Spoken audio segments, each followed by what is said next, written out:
আসসালামু আলাইকুম, কেমন আছো তোমরা সবাই? আমি ফাতেমা নাদিম, আমার ইউটিউব চ্যানেল ফাতেমার ডায়েরি থেকে চলে আসলাম।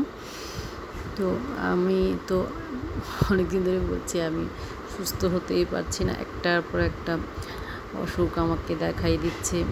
তো আল্লাহ পাক যদি চায়, কী করার, যাতে আমার সেই ধৈর্যটা থাকে, সেটার জন্য তোমরা সবাই দোয়া করো।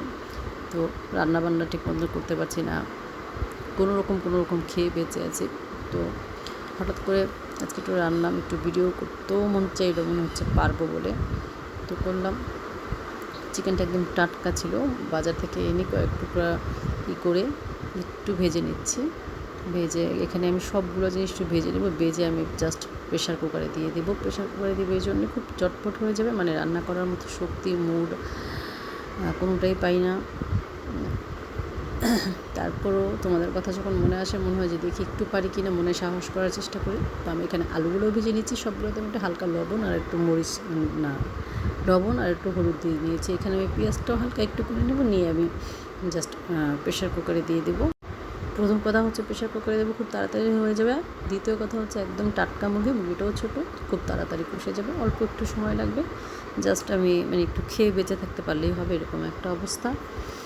কিচ্ছু রান্না করবো, শুধু এই তরকারিটুকুই রান্না করবো, ভাত রান্না করেছি। তো এই প্রেশার কুকারটাতে আমি দিয়ে দিচ্ছি, দিয়ে আমি 2টা সিটি দিলেই এনাফ। তারপরে আমি নামিয়ে নিয়ে অল্প একটু ঝোল দেবো, যে আলুটা পড়ে গেছে আমি একটু পরে একটু পানি দিয়ে খুলিয়ে নেবো। পুরা তোমরা ক্ষমা দৃষ্টিতে চোখে দেখো। তো কী অবস্থা আমার চ্যানেলটা, তোমাদের আমার কথা মনে আছে কিনা, চ্যানেলটাকে সাবস্ক্রাইব করছো কিনা, লাইক কমেন্ট শেয়ার করে দিও। সাবস্ক্রাইব না করে সাবস্ক্রাইব করো, পেজ থেকে দেখলে একটা ফলো করে দিও আপুর জন্য।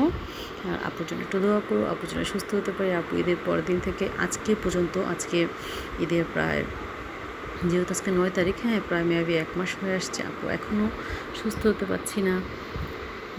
জ্বরের পরে আমার লিভারের সমস্যা দেখা দিয়েছে, জন্ডিস দেখা দিয়েছে।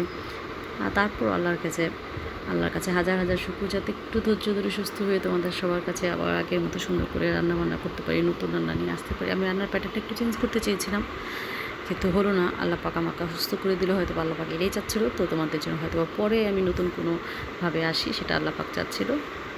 যাই হোক, আমি এখন এটা লাগিয়ে দিয়ে আমি 2টা সিটি দিব। কোরবানির মাংস, ঈদের পরে সবাই কোরবানির মাংস খেতে খেতে আমরা হয়তো বা সবাই কম বেশি খারাপ, একটু কদিন ভর্তা খেয়েছি, যদিও দেখাইতে পারি নাই, সরি। যখন আবার খাবো তখন তোমাদের সাথে শেয়ার করব। ভর্তাটা যদিও একটু ভালো লাগতো, মানে একদিন ভর্তা খেয়ে আবার একদিন ভালো লাগতো না, মুখের টেস্টের অবস্থা এরকম হয়ে গেছে। তো আমার কিন্তু মাংসটা অলমোস্ট হয়ে গেছে। আমি এখন নামিয়ে ফেলবো, নামিয়ে জাস্ট একটু আমি কী বলে, একটু জিরে টালা আছে সেটা দিব, একটু কাঁচামরিচ দিয়ে দিলাম। এই তো শেষ আমার রান্না। তো কেমন লাগলো জানিও। তোমরা ভালো থেকো, নিজের খেয়াল রেখো, সুস্থ থেকো।